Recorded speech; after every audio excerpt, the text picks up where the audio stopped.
Hello दोस्तों, स्वागत करता हूं आप सभी का आपके अपने परिवार दीक्षित एजुकेशन अड्डा पर। दोस्तों, आप कोई सा भी एक दिवसीय एग्जाम देने वाले हैं, सभी एग्जाम के लिए ये वीडियो अति महत्वपूर्ण है। दोस्तों, आप रेलवे ग्रुप डी की परीक्षा देने वाले हैं, यूपी ट्रिपल एससी पैट की परीक्षा देने वाले हैं, आप दोस्तों यूपी पुलिस की परीक्षा देने वाले हैं, कोई सी भी आप परीक्षा देने वाले हैं। दोस्तों, आपको इस वीडियो के माध्यम से 2 से 4 सवाल आपकी हर परीक्षा के अंदर हूबहू छपे हुए मिलेंगे। सारे सवालों को आप अपनी कॉपी के अंदर वन लाइनर नोट्स के रूप में नोट करते चलिएगा। अति महत्वपूर्ण सवालों के साथ आज हम बात करने वाले हैं। आइए बात करते हैं सबसे पहले सवाल को लेकर। दोस्तों, हमारा पहला सवाल है, हेमवती तथा काबिनी किसकी सहायक नदियां हैं? यमुना नदी की सहायक नदी है, कावेरी नदी की सहायक नदियां हैं, नर्मदा नदी की सहायक नदी है या कृष्णा नदी की सहायक नदी है? क्या होगा आपका सही जवाब? जल्दी से इसका जवाब बताइएगा। दोस्तों, आपको बता दें, हेमवती और काबिनी किसकी सहायक नदियां हैं, तो आपको याद में रखना है ये कावेरी नदी की सहायक नदियां हैं। इसको आप नोट करके रखिएगा। दोस्तों, कावेरी नदी कहाँ से निकलती, तो आपको याद में रखना है ये कोडागू जिला से निकलती है। कहाँ से दोस्तों? ये दोस्तों कोडागू जिले से निकलती है। इसका उद्गम स्थान कहाँ पर है? कोडागू जिला। दोस्तों, यमुना नदी चंबल चंबल सिंध बेतवा केन। दोस्तों, यमुना नदी की सहायक नदियां कौन कौन सी हैं? चंबल, सिंध, बेतवा, केन।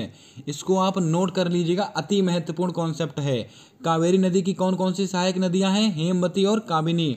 और दोस्तों, ये कहाँ से निकलती है? ये कोडागू जिले से निकलती है। दोस्तों, आइए बात करते हैं नर्मदा नदी को लेकर।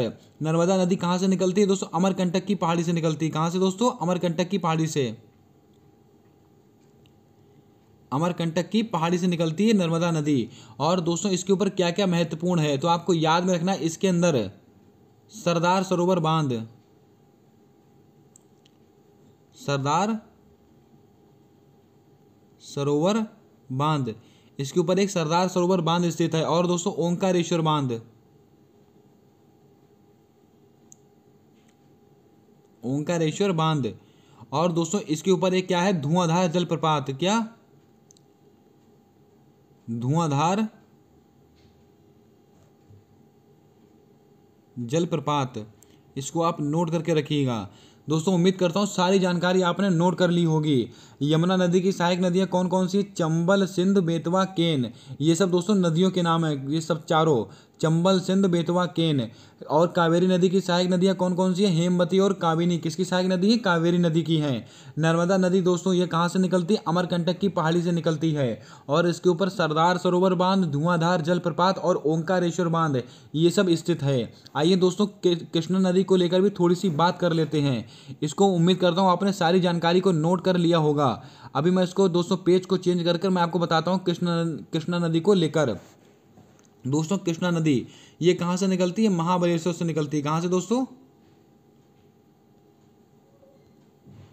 ये महाबलेश्वर से निकलती है, इसको आप ध्यान में रखिएगा। और महाबलेश्वर कहाँ पर स्थित है? ये महाराष्ट्र में स्थित है, ये महाराष्ट्र में स्थित है। और दोस्तों, इसकी सहायक नदियां कौन कौन सी है, तो आपको याद में रखना, घाट प्रवाह, घाट प्रवाह, माल प्रवाह और तुंगभद्रा। उम्मीद करता हूं दोस्तों आपने सारे सवालों को नोट कर लिया होगा। आपको दोस्तों यहां से एक सवाल नहीं मिल रहा है, एक सवाल से आपको 8 से 10 सवाल मिल रहे हैं। सारे सवालों को नोट करते चलिएगा। आइए बढ़ते हैं अपने अगले प्रश्न को लेकर, देखते हैं हमारा अगला सवाल क्या है। दोस्तों, हमारा अगला सवाल है, उरी और तुलबुल परियोजना किस नदी पर स्थित है? चेनाब नदी पर स्थित है, झेलम नदी पर स्थित है, रावी नदी पर स्थित है या सिंधु नदी पर स्थित है? क्या होगा आपका सही जवाब? जल्दी से इसका जवाब बताइएगा। दोस्तों, उरी और तुलबुल परियोजना किस नदी पर स्थित है, तो आपको याद में रखना है ये दोस्तों झेलम नदी पर स्थित है। इसको आप नोट करके रखिएगा। दोस्तों, आइए बात करते हैं चेनाब नदी के बारे में। इसके ऊपर कौन कौन सी परियोजनाएं स्थित है, तो आपको याद में रखना है बगलीहाल, बगलीहाल, दुलहस्ती, बगलीहाल, दुलहस्ती और पकलडुम। पकलडुम, इसको ध्यान में रखिएगा दोस्तों।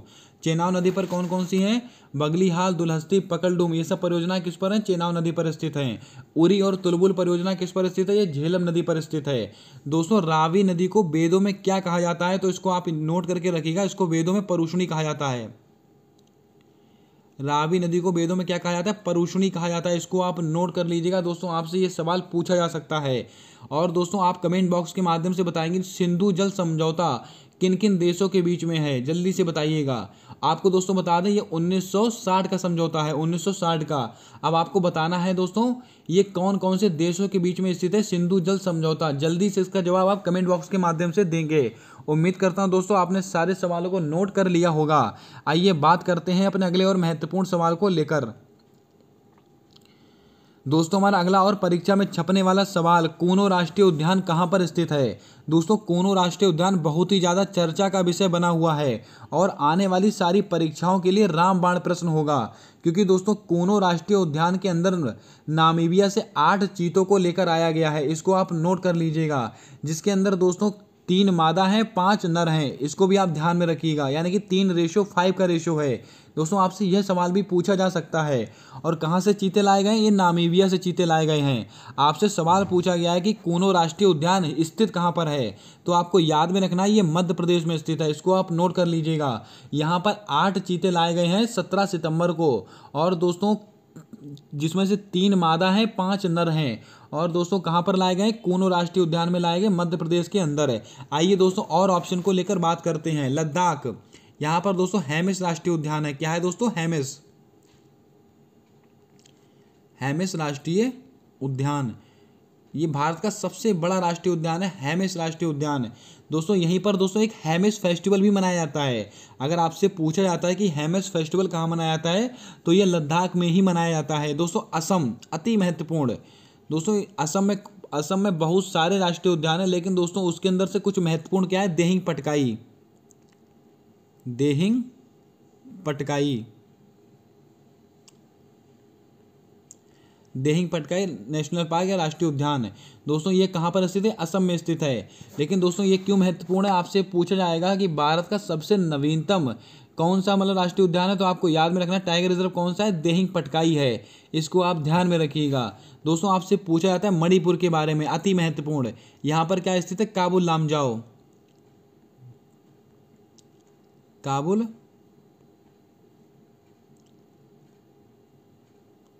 Kabul Lamjao national park. ये दोस्तों कहाँ पर स्थित है? ये दोस्तों मणिपुर में स्थित है। आपसे सवाल पूछा जा सकता है कि भारत का एकमात्र तैरता हुआ राष्ट्रीय उद्यान कौन सा है, तो आपको बताना है काबुल लामजाओ नेशनल पार्क। इसको आप नोट कर लीजिएगा, आपसे कोई सा भी सवाल यहाँ से पूछा जा सकता है। कूनो राष्ट्रीय उद्यान कहाँ पर स्थित है? मध्य प्रदेश में स्थित है। दोस्तों क्यों इसलिए चर्चा का विषय बना हुआ है? क्योंकि दोस्तों नामीबिया से 8 चीते लाए गए हैं। कहाँ पर? कूनो राष्ट्रीय उद्यान में। लद्दाख में क्या है? हेमिस राष्ट्रीय उद्यान यहीं पर है, और हेमिस फेस्टिवल भी यहीं पर मनाया जाता है। असम में क्या स्थित है? देहिंग पटकाई राष्ट्रीय उद्यान स्थित है। और मणिपुर में क्या स्थित है? काबुल लामजाओ नेशनल पार्क स्थित है, भारत का एकमात्र तैरता हुआ राष्ट्रीय उद्यान है। आइए दोस्तों बढ़ते हैं आज के अपने अगले प्रश्न को लेकर। दोस्तों हमारा अगला सवाल है, नेताजी अवार्ड 2022 से किसे सम्मानित किया गया है? परीक्षा में छपने वाला प्रश्न है। नरेंद्र मोदी को किया गया है, शिंजो अबे को किया गया, एंथनी अल्बनीज को किया गया, एयर लैपिड को किया गया है। अति महत्वपूर्ण सवाल है, जल्दी से इसका जवाब बताइएगा। दोस्तों आपको बता दें नेताजी अवार्ड 2022 के द्वारा किसको सम्मानित किया गया है, तो आपको याद में रखना ये शिंजो अबे को सम्मानित किया गया है।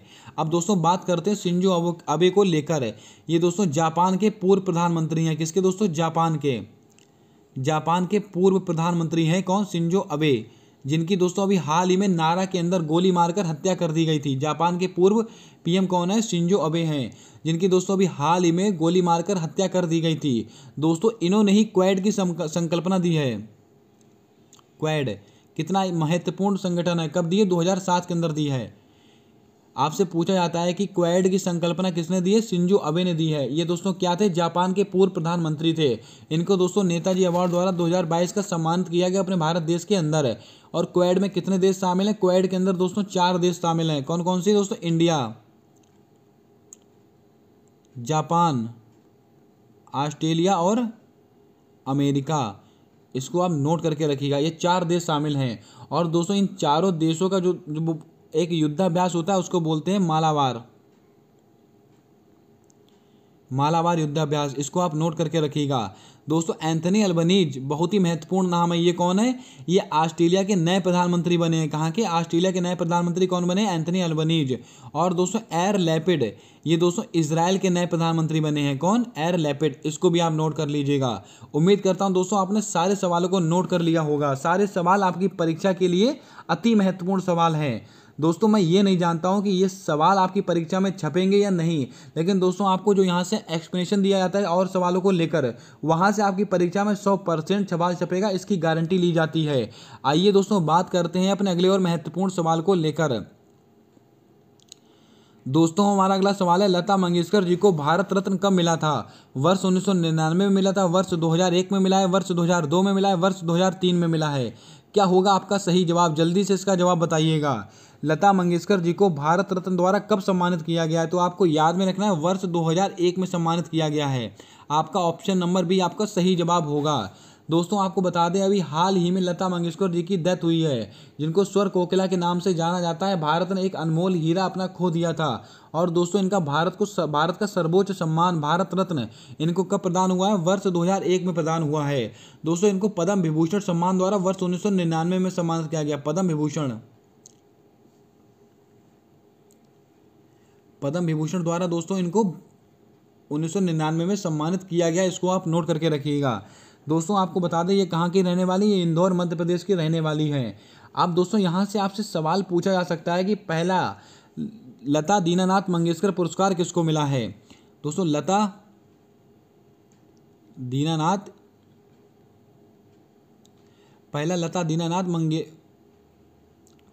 मंगेशकर ये पुरस्कार किसको मिला? तो आपको याद में रखना हमारे प्रधानमंत्री जी को मिला है। इसको आप नोट कर लीजिएगा। इनको पद्म विभूषण कब मिला है? वर्ष 1999 में मिला है। इनको भारत रत्न कब मिला है? वर्ष 2001 में मिला है। और दोस्तों इनको किस सम्मान द्वारा सम्मानित किया गया? तो आपको याद में रखना है इनको फ्रांस का एक सम्मान है लीजन द ऑनर अवार्ड, इसके द्वारा भी इनको सम्मानित किया जा चुका है। आपसे कोई सा भी सवाल यहाँ से बन सकता है। लता मंगेशकर जी को भारत रत्न कब मिला है? वर्ष 2001 में मिला है।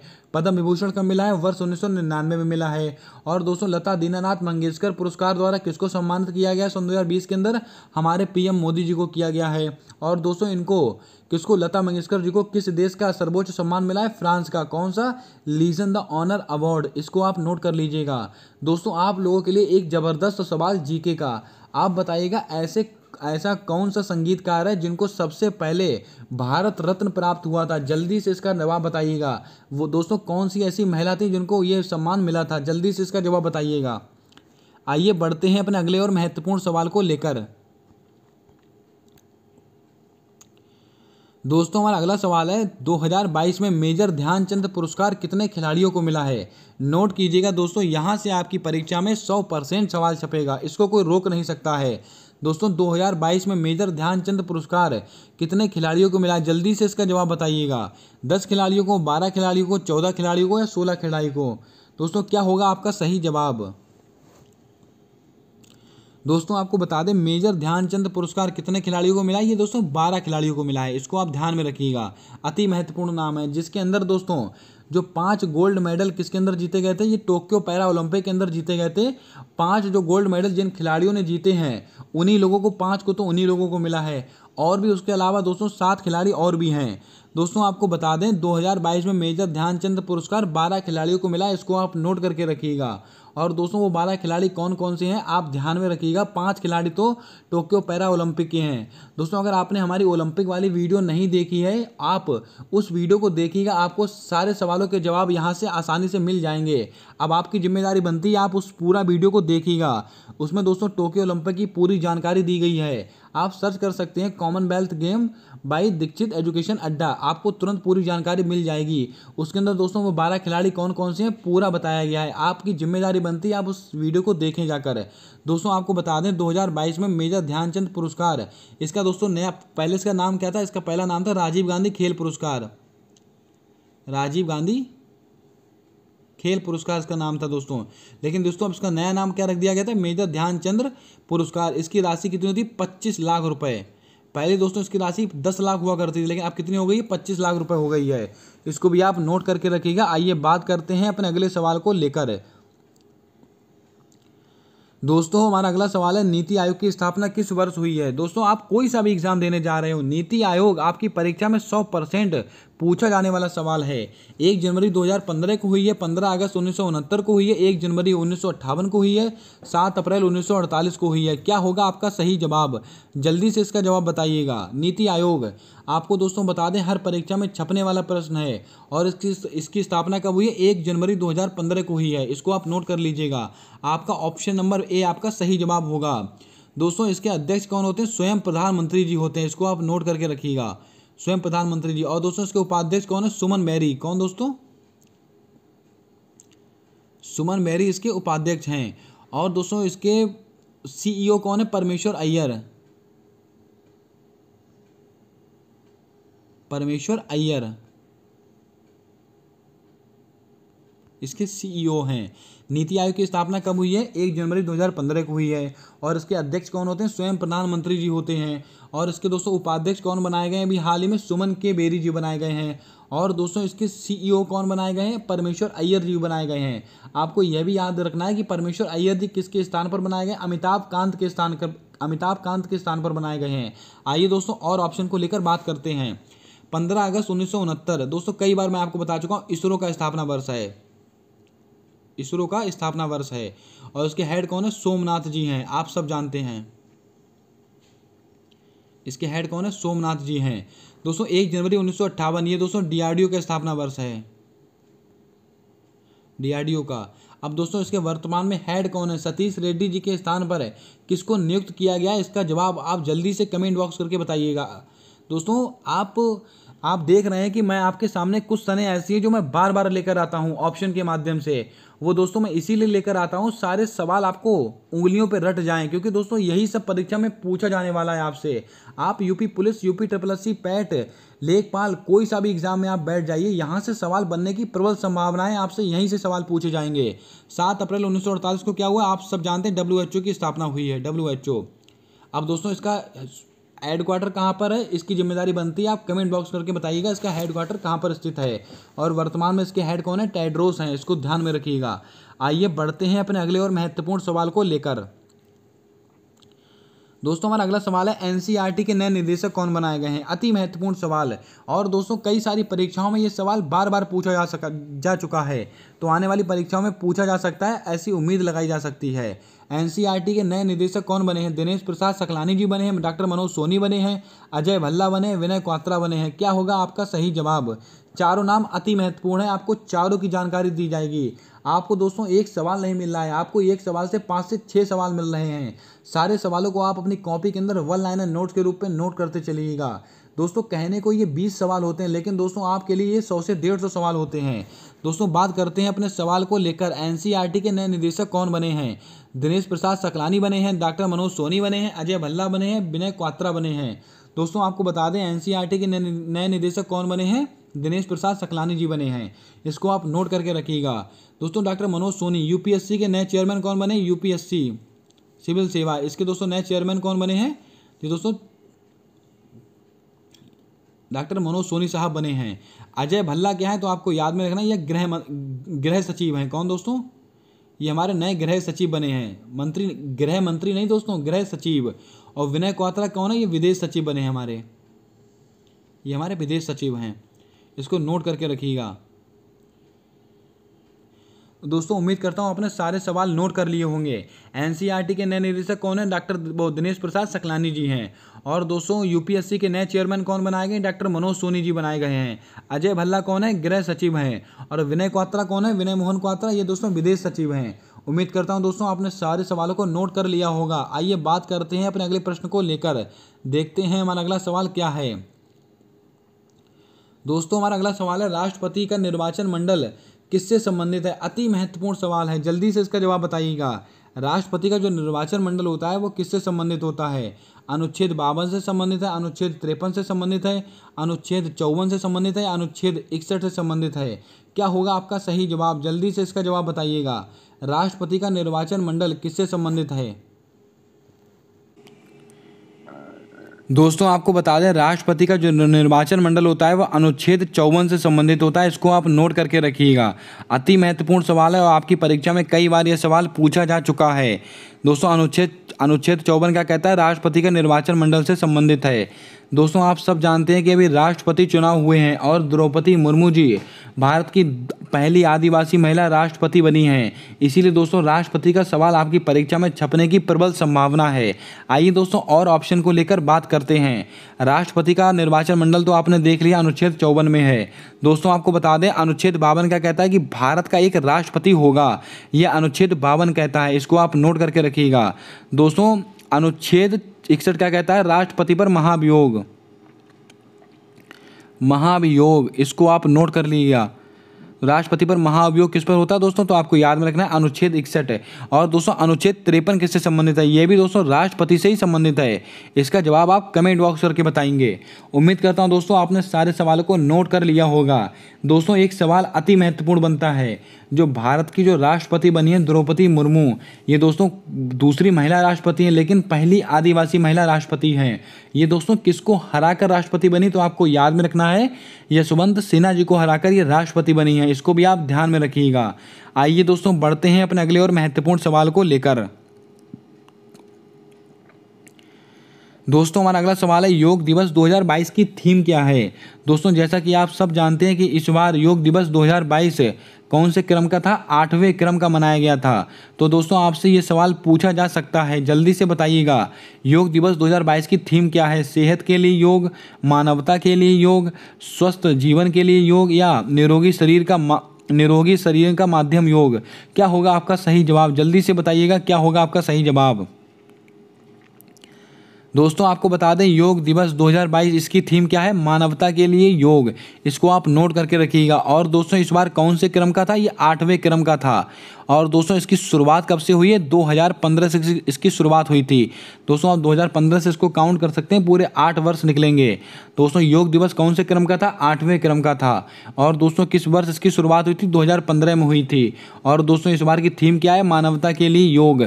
और दोस्तों योग दिवस मनाया कब जाता है? 21 जून। इसको भी आप ध्यान में रखिएगा। कई बार दोस्तों हम लोग कठिन चीज़ें पढ़ने के साथ साथ सरल चीज़ों को भूल जाते हैं।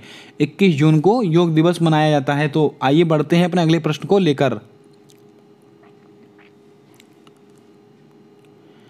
दोस्तों हमारा अगला प्रश्न है, मॉन्ट्रियल प्रोटोकॉल का संबंध किस वर्ष से है? दोस्तों पर्यावरण के अति महत्वपूर्ण सवाल, आपको सारे के सारे सवाल बताने वाला हूँ। वर्ष 1987 से संबंधित है, वर्ष 1973 से संबंधित है, वर्ष 1992 से संबंधित है, वर्ष 1997 से संबंधित है। क्या होगा आपका सही जवाब? जल्दी से बताइएगा। मॉन्ट्रियल प्रोटोकॉल का संबंध किससे है? तो आपको नोट करके रखना है, वर्ष 1987 से संबंधित है। और दोस्तों आपको बता दें, ओजोन परत के संरक्षण से संबंधित है। किससे दोस्तों? ओजोन परत के संरक्षण से संबंधित है। इसको आप नोट कर लीजिएगा दोस्तों, अति महत्वपूर्ण है। मॉन्ट्रियल प्रोटोकॉल कब का है? वर्ष 1987 का है। 1973 ये दोस्तों पर्यावरण यूएनईपी इससे पर्यावरण से संबंधित है। इसको आप नोट कर लीजिएगा। 1973 में क्या होता है? पर्यावरण से संबंधित है, यूएनईपी से संबंधित है। और दोस्तों वर्ष 1992 ये किससे संबंधित है? पृथ्वी सम्मेलन से संबंधित है। किससे दोस्तों? पृथ्वी सम्मेलन। आपसे पृथ्वी सम्मेलन बोला जाए या दोस्तों आपसे रियो सम्मेलन बोला जाए, रियो सम्मेलन बोला जाए, ये दोनों एक ही बात है। रियो कहाँ पर स्थित है? ब्राज़ील में स्थित है। इसको भी आप थोड़ा ध्यान में रखेंगे, कहाँ पर स्थित है? ब्राज़ील में स्थित है। वर्ष 1997 ये दोस्तों किससे संबंधित?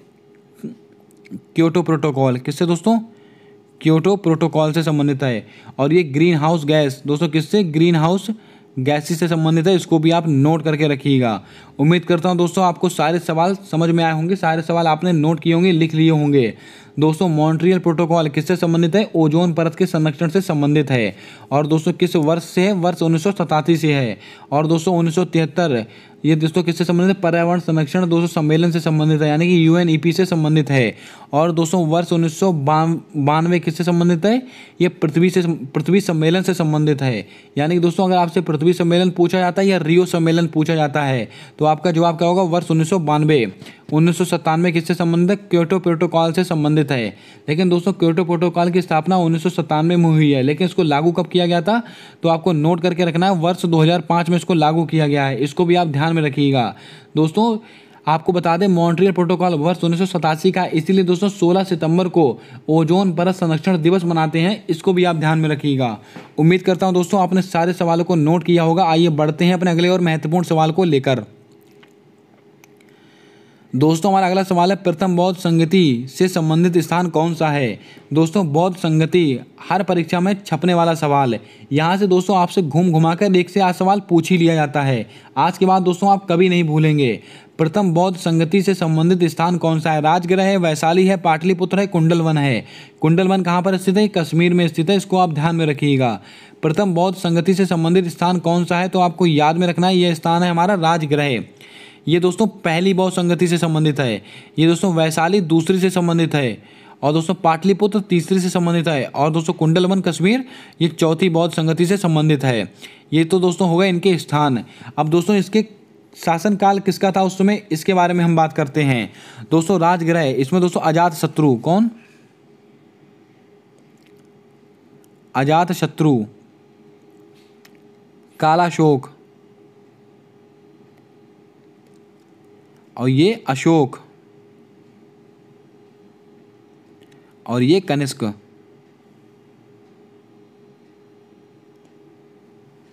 ठीक है दोस्तों, आपने नोट कर लिया होगा। प्रथम बौद्ध संगति किससे संबंधित है, राजगृह से संबंधित है, और दोस्तों किसके शासनकाल में है, अजातशत्रु के।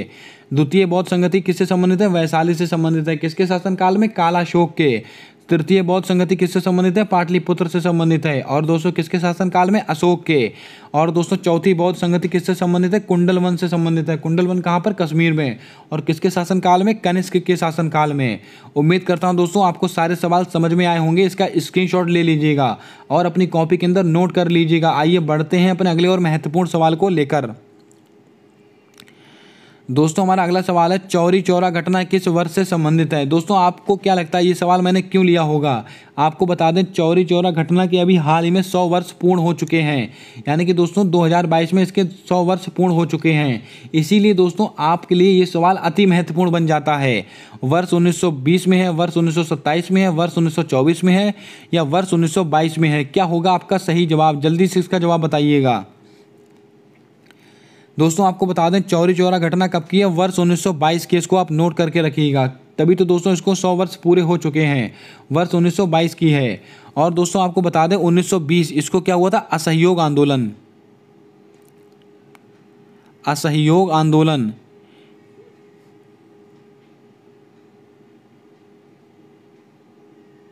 असहयोग आंदोलन कब का है, ये वर्ष 1920 का है। 1927 में क्या हुआ, साइमन कमीशन का गठन हुआ था।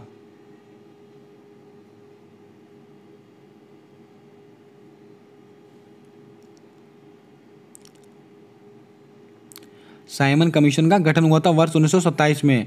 लेकिन दोस्तों ये भारत कब आया था, ये 1928 में भारत आया, ये इंडिया में आया था ये क्या, साइमन कमीशन। इसको भी आप ध्यान में रखिएगा। आपसे सवाल पूछा जा सकता है कि साइमन कमीशन का गठन कब हुआ है, तो आपको जवाब देना है वर्ष 1927 में। अगर आपसे पूछा जाता है कि ये भारत में कब आया था, वर्ष 1928 में। अगर आपसे पूछा जाता है कि असहयोग आंदोलन कब का है, वर्ष 1920 का है। चौरी चौरा घटना किससे संबंधित है, वर्ष 1922 से है। 1924 इसको आप ध्यान में रखिएगा, बेलगांव अधिवेशन। बेलगांव अधिवेशन हुआ था 1924 को, जिसकी अध्यक्षता किसने की थी, महात्मा गांधी जी ने की थी। इसको भी आप ध्यान में रखिएगा। दोस्तों चौरी चौरा ये स्थान कहाँ पर है, इसका जवाब आप जरा कमेंट बॉक्स करके बताएंगे। ये चौरी चौरा स्थान कहाँ पर स्थित है, मतलब किस राज्य में स्थित है, इसका जवाब आप कमेंट करके बताएंगे। आइए बढ़ते हैं अपने अगले और महत्वपूर्ण सवाल को लेकर। दोस्तों हमारा अगला सवाल है, लखनऊ सुपर जायंट टीम के कप्तान कौन हैं। दोस्तों जीके और करंट का ऐसे सवाल लेकर आया हूं जो आपको आपकी परीक्षा के अंदर से 8 से 10 सवाल इसी वीडियो में से देखे जाएंगे। आप नोट करके रखिएगा, और दोस्तों परीक्षा से पहले इस वीडियो को आप जरूर देखिएगा। लखनऊ सुपर जायंट टीम के कप्तान कौन है, आईपीएल का बहुत ही जबरदस्त सवाल है।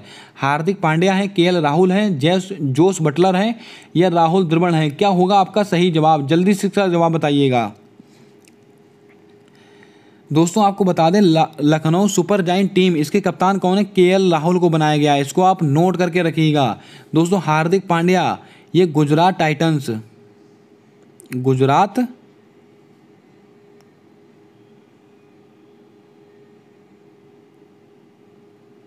गुजरात टाइटंस।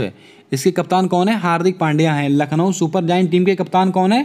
केएल राहुल हैं। दोस्तों मैंने इन्हीं दोनों टीमों को आपका क्यों बताया, तो आपको बता दें इस बार यही दो ऐसी टीमें हैं जो नवीन टीमें थी जो हमारे आईपीएल में शामिल हुई हैं। आईपीएल कौन से क्रम का था, तो आपको याद में रखना है, ये 15वें क्रम का आईपीएल था। और कितनी टीमों ने भाग लिया? 10 टीमों ने भाग लिया इसके अंदर। क्रम कौन सा है? 15वें क्रम का है। और दोस्तों टीमें कितने खेली हैं? 10 टीमें खेली हैं। और दोस्तों इसके अंदर जीता कौन है, तो आपको याद में रखना है, इसके अंदर नोट करके रखिएगा, इसके अंदर कौन जीता? ये गुजरात टाइटंस विजेता बनी है। और किसको हराकर बनी? राजस्थान रॉयल्स को हराकर बनी है। इसको भी आप थोड़ा ध्यान में रखिएगा। दोस्तों आप लोगों के लिए एक सवाल है, ये जोस बटलर, ये मैंने जो नाम लिखा है, इन्होंने दोस्तों कौन सा जीता है? पर्पल कैप जीता है या ऑरेंज कैप जीता है?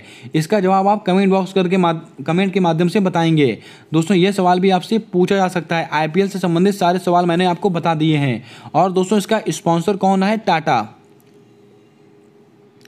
टाटा, जिसका हमने नमक खाया है। टाटा इसका टाइटल स्पॉन्सर रहा है, किसका? आईपीएल का।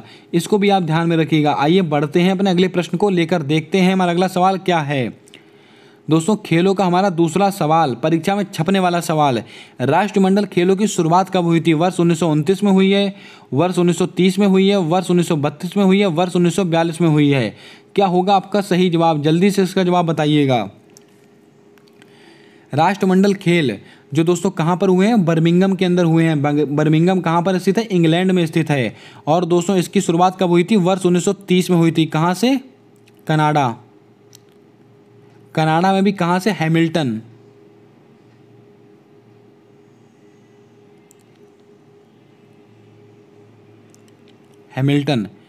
दोस्तों हैमिल्टन कनाडा का ही एक शहर है, ठीक है। आपको बता दें राष्ट्रमंडल खेल ये दोस्तों कौन से क्रम के थे? ये 22वें क्रम के थे। कौन से? 22वें क्रम के थे। और कहाँ पर हुए? बर्मिंघम में हुए, इंग्लैंड के अंदर हुए हैं।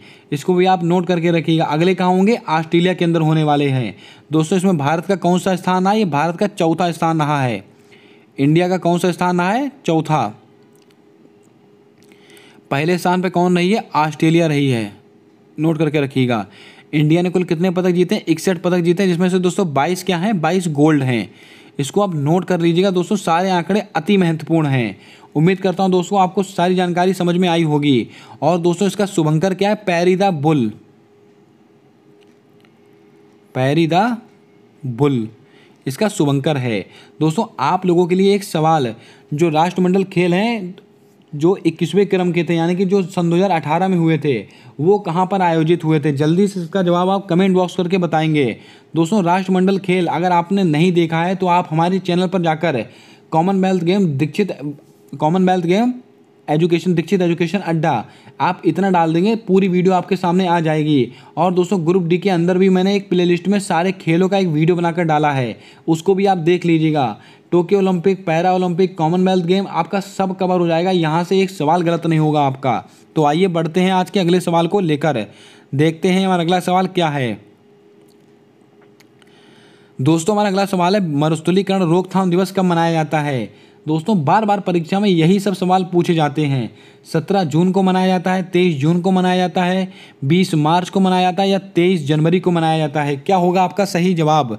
जल्दी से इसका जवाब बताइएगा। दोस्तों आपको बता दें मरुस्थलीकरण रोकथाम दिवस कब मनाया जाता है, तो आपको नोट करके रखना है 17 जून को मनाया जाता है। 23 जून को क्या मनाया था? ओलंपिक दिवस। ओलंपिक डे कब मनाया था? 23 जून को मनाया था ओलंपिक डे। और दोस्तों इसका मुख्यालय कहाँ पर स्थित है? ल्यूशाने में स्थित है। ल्यूशाने में स्थित है इसका मुख्यालय। किसका? अंतर्राष्ट्रीय ओलंपिक संघ का मुख्यालय कहाँ पर स्थित है? ल्यूशाने में स्थित है। और इसके वर्तमान में हेड कौन है? Greg Berkeley. सॉरी दोस्तों, ग्रेग बर्कले, थॉमस वॉक। थोड़ा माइंड से स्लिप हो गया।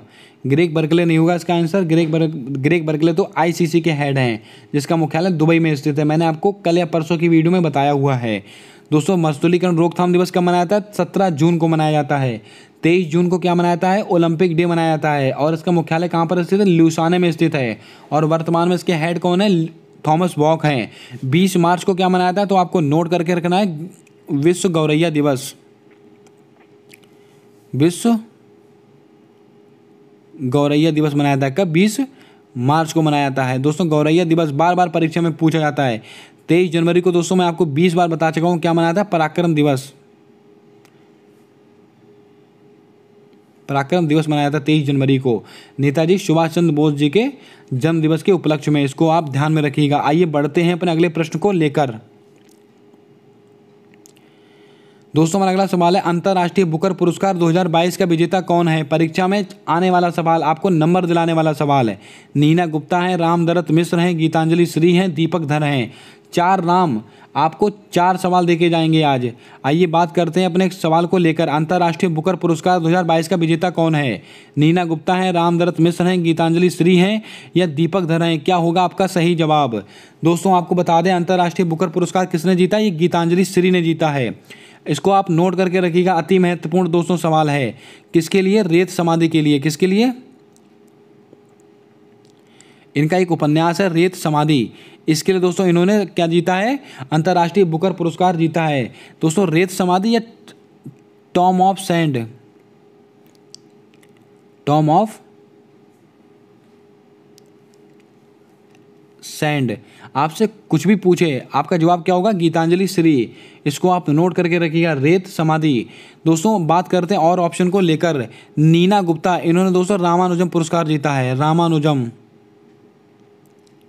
रामानुजम पुरस्कार किसने जीता, ये नीना गुप्ता ने जीता है। और रामानुजम पुरस्कार किससे संबंधित है, मैथ से संबंधित है। किससे दोस्तों, मैथ से संबंधित है, गणित से संबंधित है रामानुजम पुरस्कार।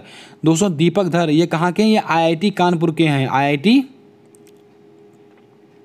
कानपुर से संबंधित हैं दीपक धर, इसको भी आप नोट करके रखिएगा। दोस्तों रामदत्त मिश्र अति महत्वपूर्ण नाम है। आइए दोस्तों अगले पेज पर मैं आपको समझाता हूं इनके बारे में। दोस्तों रामदत्त मिश्र अति महत्वपूर्ण नाम है, इसको आप ध्यान में रखिएगा। ये कौन है, तो आपको याद में रखना है 31वां सरस्वती सम्मान। 31वां सरस्वती सम्मान किसको मिला, तो रामदत्त मिश्र को मिला है। इसको आप ध्यान में रखिएगा, किसको मिला है, रामदत्त मिश्र को मिला है। किसके लिए मिला है, तो आपको याद में रखना है, मैं तो यहां हूं, मैं तो यहां हूं, इसके लिए मिला है इनको। दोस्तों अंतर्राष्ट्रीय बुकर पुरस्कार किसको मिला है, गीतांजलि श्री को मिला है। किसके लिए मिला है, रेत समाधि टॉम ऑफ सैंड को मिला है, टॉम ऑफ सैंड के लिए मिला है। नीना गुप्ता किससे संबंधित है, ये दोस्तों रामानुजम पुरस्कार से संबंधित है, यानी कि जो गणित से संबंधित है। और दोस्तों रामदत्त मिश्र, इनको 31वां सरस्वती सम्मान मिला है। किसके लिए मिला है, मैं तो यहाँ हूँ। दीपक धर का संबंध किससे है, IIT कानपुर से है। उम्मीद करता हूँ दोस्तों आपको सारे सवाल रट गए होंगे और आपने सारे सवालों को नोट कर लिया होगा।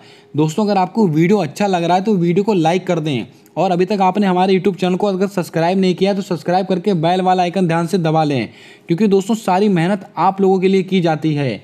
आइए दोस्तों बढ़ते हैं अपने अगले और महत्वपूर्ण सवाल को लेकर। दोस्तों हमारा अगला प्रश्न है, ऑस्ट्रेलियन ओपन 2022 महिला वर्ग का विजेता कौन है।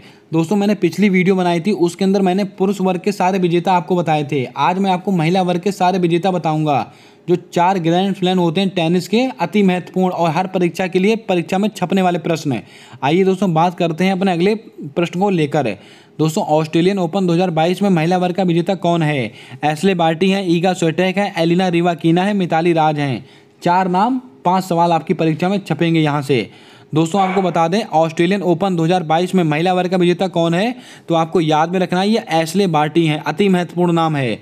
ऑस्ट्रेलियन ओपन किसने जीता है, ये महिला वर्ग में एशले बार्टी ने जीता है। अगर दोस्तों आपसे पूछा जाता है कि फ्रेंच ओपन कौन सा, दोस्तों फ्रेंच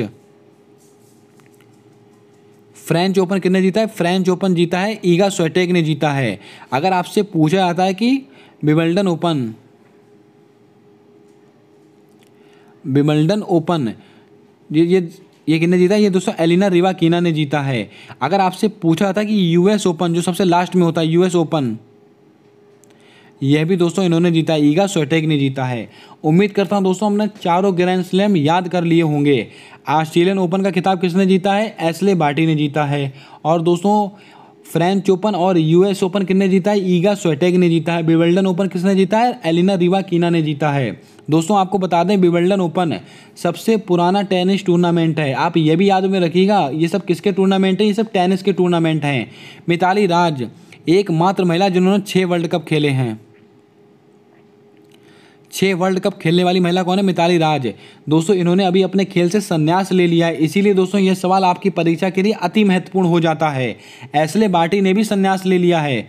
और दोस्तों ये कहाँ के रहने वाली हैं? ऑस्ट्रेलिया की रहने वाली हैं। इसको भी आप नोट करके रखिएगा। उम्मीद करता हूँ दोस्तों सारे सवाल आपको रट गए होंगे, सारे सवाल आपको याद में हो गए होंगे। आइए दोस्तों आपकी मेमोरी को फिर से रिवाइज करते हैं। ऑस्ट्रेलियन ओपन के अंदर पुरुष वर्ग में किसने खिताब जीता था? तो आपको याद में रखना है राफेल नडाल ने जीता था। और फ्रेंच ओपन में किसने जीता था? यह भी दोस्तों राफेल नडाल ने जीता है। और राफेल नडाल ने कितने ग्रैंड स्लैम जीते हैं? 22 ग्रैंड स्लैम जीते हैं दोस्तों। और कौन सा है हमारा? विंबलडन ओपन, ये किसने जीता था? तो आपको याद में रखना है ये दोस्तों नोवाक जोकोविक ने जीता था। कौन सा? विंबलडन ओपन है। और दोस्तों यूएस ओपन किसने जीत लिया? ये दोस्तों कार्लोस अल्कराज ने जीत लिया है। कार्लोस अल्कराज ने जीत लिया है। इसको भी आप नोट करके रखिएगा। उम्मीद करता हूं दोस्तों आपने सारे सवालों को सुना होगा, सारे सवालों को नोट किया होगा। आइए बढ़ते हैं अपने अगले प्रश्न को लेकर। दोस्तों हमारा अगला सवाल है संस्कृति महोत्सव 2022 का आयोजन कहां पर किया गया है? राजमहेंद्रवरम में किया गया, पुदुचेरी में किया गया, तंजावुर में किया गया या पणजी में किया गया है? क्या होगा आपका सही जवाब? 4 ऑप्शन है, 4 सवाल मैं आपको बताने वाला हूं यहां से, जो आपकी परीक्षा में सीधा छपेंगे और सीधा नंबर दिलाएंगे आपको। संस्कृति महोत्सव 2022 का आयोजन कहां पर होगा? राजमहेंद्रवरम में होगा, पुडुचेरी में होगा, तंजावुर में होगा या पणजी में होगा? क्या होगा आपका सही जवाब? दोस्तों आपको बता दें संस्कृति महोत्सव 2022 का आयोजन कहां पर हुआ है? राजमहेंद्रवरम में हुआ है। इसको आप नोट कीजिएगा, अति महत्वपूर्ण नाम है ये। कहां पर हुआ संस्कृति महोत्सव? राजमहेंद्रवरम में हुआ है। दोस्तों आइए बात करते हैं और ऑप्शंस को लेकर। बहुत ही महत्वपूर्ण ऑप्शन है, 3 के तीनों। दोस्तों पुडुचेरी में क्या हुआ है? राष्ट्रीय युवा महोत्सव। राष्ट्रीय युवा महोत्सव, राष्ट्रीय युवा महोत्सव, इसका आयोजन कहां पर हुआ है? पुडुचेरी में हुआ है। तंजावुर में दोस्तों क्या होता है? डिजिटल खाद्य संग्रहालय। ग्रुप डी की परीक्षा में पूछा गया प्रश्न, डिजिटल खाद्य संग्रहालय। ठीक है दोस्तों, ये कहां पर से? तमिलनाडु में स्थित है। यह भी आप याद में रखिए, कहां पर से? तमिलनाडु में स्थित है। ये तमिलनाडु में स्थित है। कौन सा? तंजावुर स्थान है। और दोस्तों पणजी आपको याद में रखना है, धरोहर। यानी कि दोस्तों जीएसटी संग्रहालय।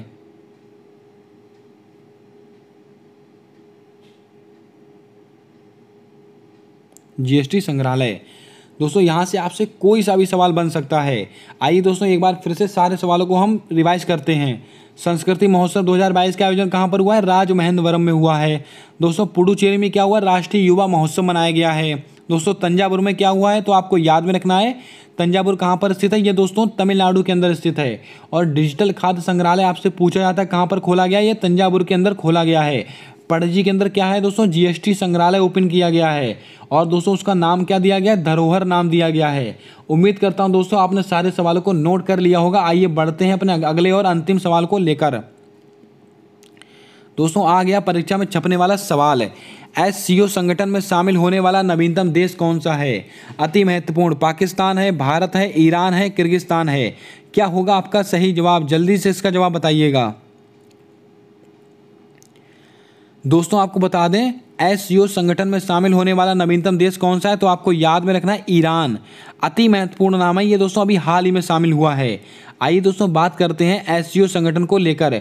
दोस्तों एससीओ का मुख्यालय कहाँ पर स्थित है? संघाई में स्थित है, संघाई सहयोग संगठन। और दोस्तों इसका मुख्यालय कहाँ पर स्थित है? तो आपको याद में रखना है बीजिंग, चाइना। कहाँ पर दोस्तों? बीजिंग, चाइना में एससीओ का मुख्यालय स्थित है। और दोस्तों इसके अंदर कितने देश शामिल हैं? 9 देश शामिल हैं, 9 देश।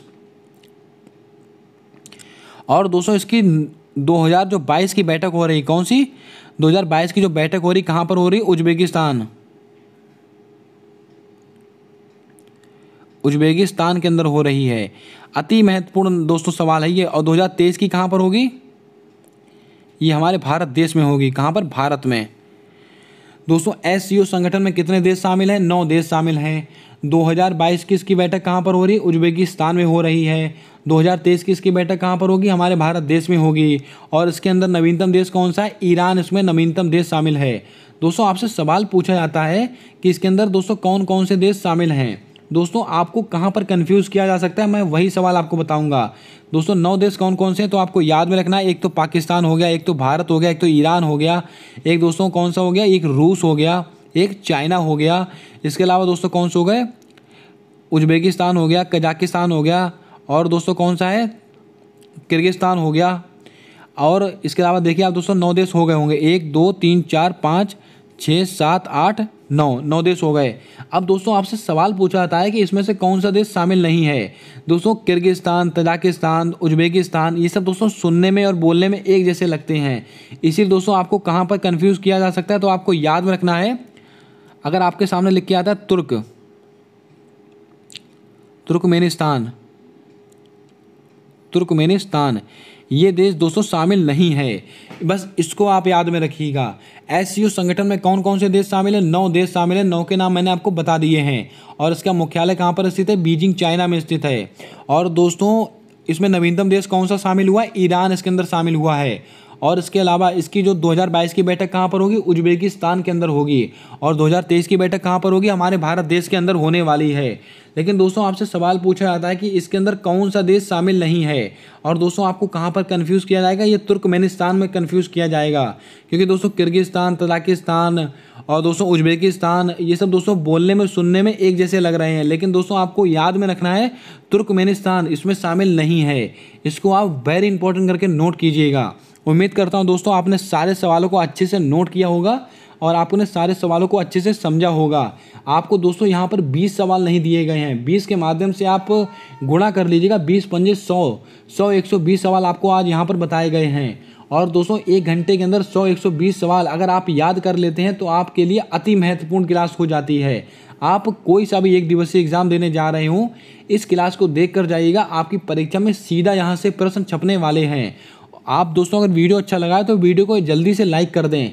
अगर अभी तक आपने हमारे यूट्यूब चैनल को सब्सक्राइब नहीं किया है तो सब्सक्राइब करके बेल वाला आइकन ध्यान से दबा लें, क्योंकि आने वाली सारी वीडियोस के अपडेट आप तक आसानी से पहुंचते रहें।